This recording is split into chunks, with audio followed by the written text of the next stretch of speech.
2013년 오블리비언이라는 영화가 있었습니다. 외계의 어떠한 시스템에 의해 점령당한 이후의 지구를 묘사했던 영화죠. 화면의 이 이미지는 지구의 바닷물을 빨아 에너지 자원으로 소진하는 모습입니다.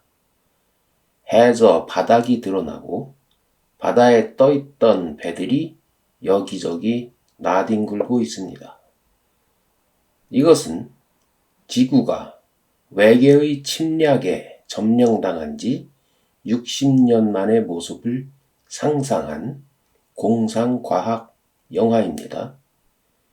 지난 학기에도 이 영화의 한 장면을 보여주면서 수소 연료에 대한 문제점을 제기한 적 있었습니다. 기억이 나는 학생들도 있으리라 기대합니다. 수소를 에너지로 하는 동력은 2000년대 초 퓨얼셀이라는 이름으로 관심을 끈 적도 있었죠.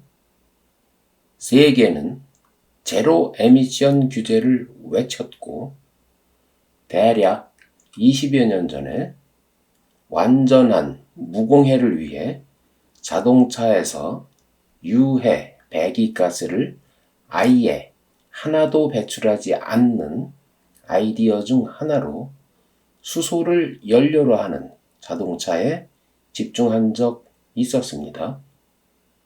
수소는 휘발유와 유사한 성질을 가지고 있으며 대략 500도씨에서 불이 붙고 연소 후 배기가스로는 H2O, 즉 수증기를 배출할 뿐이니 완전 무공해라고 생각할 수 있었습니다.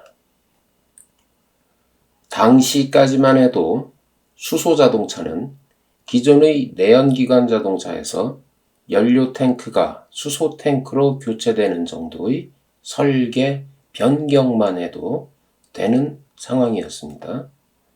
그런데 수소가스는 부피가 커서 고압 탱크에 700기압 정도로 부피를 압축하여 담던가 부피를 더 줄이려면 액화하기 위해 영하 253도까지 온도를 낮추어 보관해야 하는 문제가 있었습니다.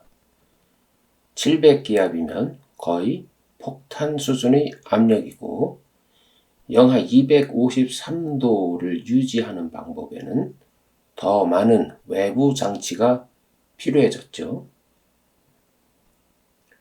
그래도 수소의 에너지 효율을 조금이라도 더 높이고 친환경 이미지를 갖추기 위해 수소 내연기관 자동차보다는 배기소음이 없는 수소 전기 자동차로 전환하는 연구로 이어졌습니다.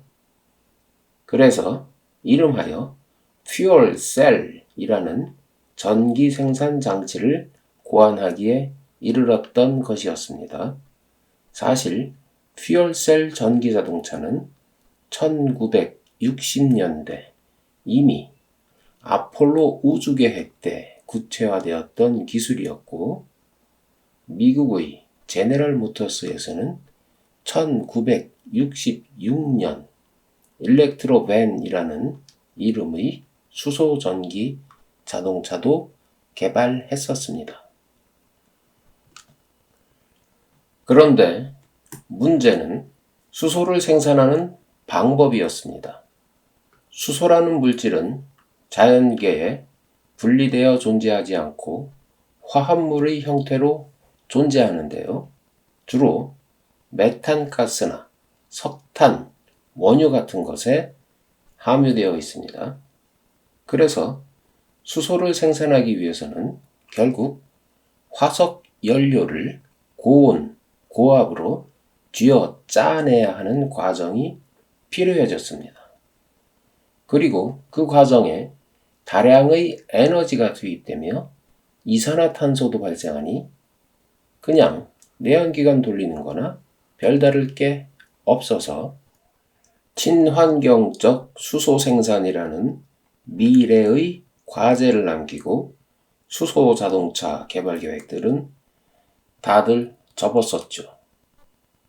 물을 전기분해하자는 아이디어도 있었으나 물을 전기분해하기 위한 전기 에너지로 그냥 차를 굴리면 될 문제라 굳이 그럴 것까지도 없었습니다.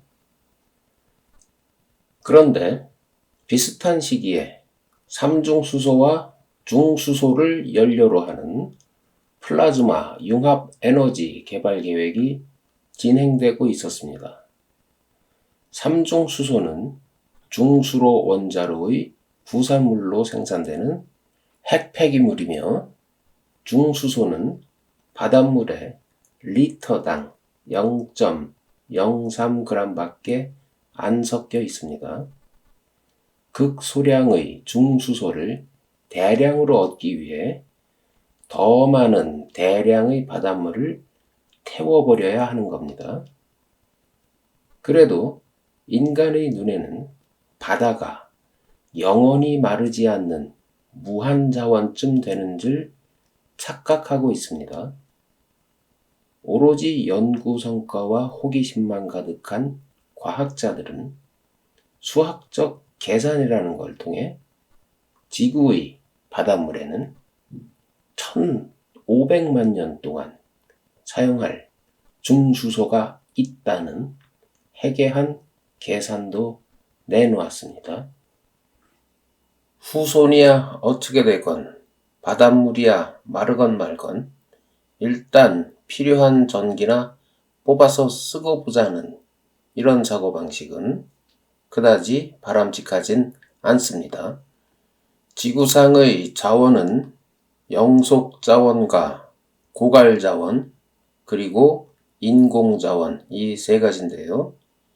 그 중에 수소는 가장 대표적인 인공자원이며 동시에 고갈자원입니다. 사용 후 다시는 원래 상태로 돌아갈 수 없는 소비성 자원의 사용은 줄이고 에너지의 생산과 사용과 소비가 순환을 하면서 쓰고 난 후에 다시 원래 상태로 돌아가 재사용이 가능한 영속적 순환 사이클을 그리는 자원을 활용하는 그러한 방법이 진정한 영속 자원이 됩니다. 자동차의 동력에 사용되었던 화석연료는 대표적인 고갈 자원으로서 인류가 사용할 양도 얼마 안 남은 유한 자원입니다. 반면에 풍력, 조력, 중력, 태양열 등 생태계가 지속되고 있는 이상 계속 재생산 가능한 자원은 영속적 자원이라고 볼 수 있겠습니다. 진정한 서스테이너블 에너지와 친환경 자동차라면은 영속성을 고려한 연구를 병행해야 할 것입니다.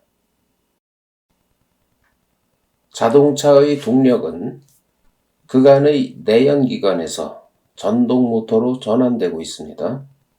그리고 지금은 그 과도기로서 하이브리드 동력도 에너지 효율을 높이면서 병행 사용되고 있죠. 이미 100여 년 이상 세계는 에미션 규제를 요구하고 있었고 근래에는 아예 제로 에미션, 즉 완전 무공해를 요구하고 있습니다.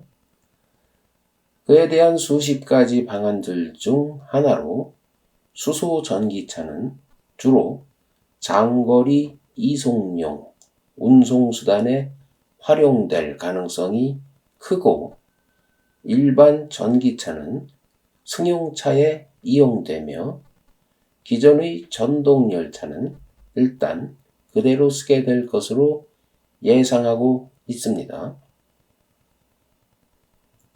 현재의 기술로는 수소를 만드는 과정에 이미 이산화탄소나 열, 그리고 잔유물 찌꺼기가 남아 친환경이라는 말에는 어폐가 있지만, 만약 완전한 이상적인 무공해 수소 생산 방법이 있다 치고 그렇게 수소를 생산했다고 가정할 때, 그러한 청정 수소를 가지고 자동차를 운용한다면 이론적으로는 인류 사회가 제로 에미션에 근접하게 될 수는 있습니다.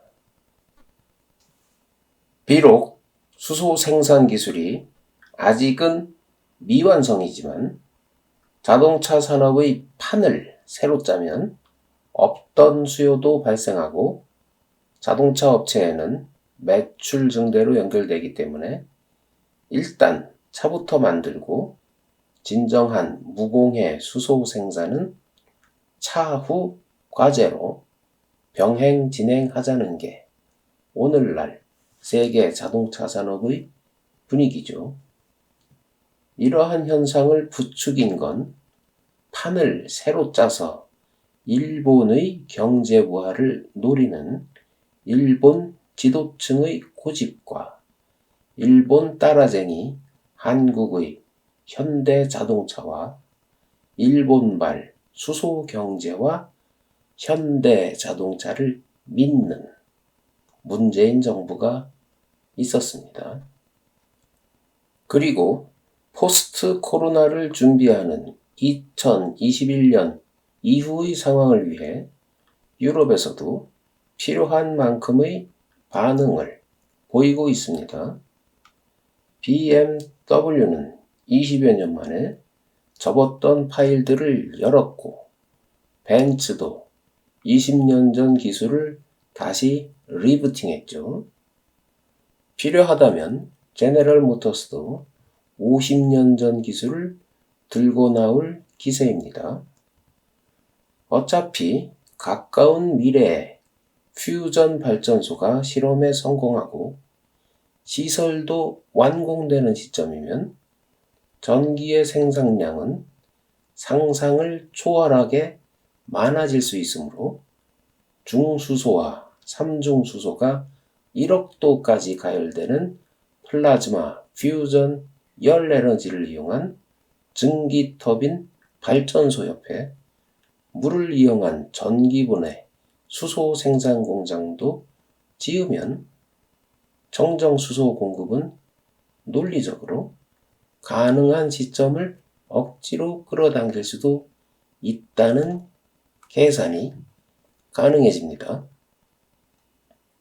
그리고 최근에 떠돌던 소문들 중 전기자동차의 에너지 라이프 사이클 어세스먼트가 37%고 기존의 내연기관 자동차의 에너지 총 효율은 19%로 전기차가 이미 2배 이상 더 효율적이라는 미국발 허위 연구 자료를 바탕으로 한 가짜 레포트가 나돌면서 전기자동차 업체 주가가 상승하는 사건들이 있었죠.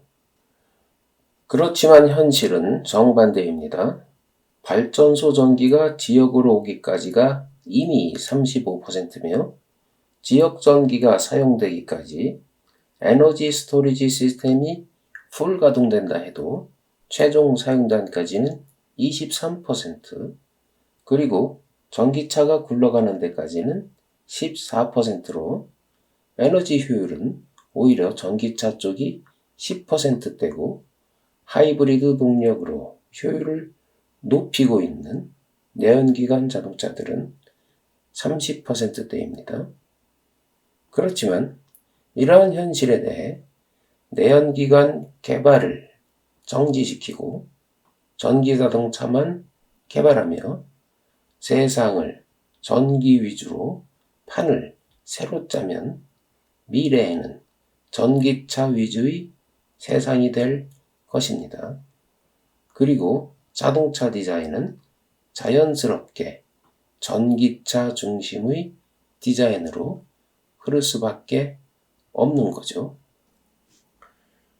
그렇지만 전기차로 판이 바뀐다 하더라도 현재와 가까운 미래까지는 자동차의 구동체계가 바퀴를 굴려서 지면을 이동하는 한 자동차의 형태와 구조에는 큰 변화가 따르지는 않을 것입니다.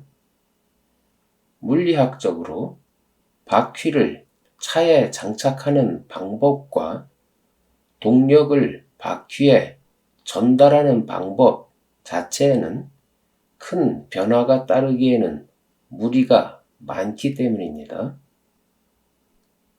혹시 자동차의 패키지 레이아웃의 변경이 비교적 용이한 인휠 모터의 경우에는 만일에 어떠한 천재가 승차감과 내구성의 마술 같은 엔지니어링을 달성한다면 용도를 골프장 카트나 공장 내부 물류 이송 정도에서 벗어나 다양한 자동차에 사용하는 미래도 꿈꿔볼 수는 있겠습니다. 또는 바퀴 말고 다른 방식의 공상과학 추진 장치들은 많이 있으니 먼 미래에는 별하별 희한한 구조와 형태의 자동차를 얼마든지 상상해 볼 수는 있습니다.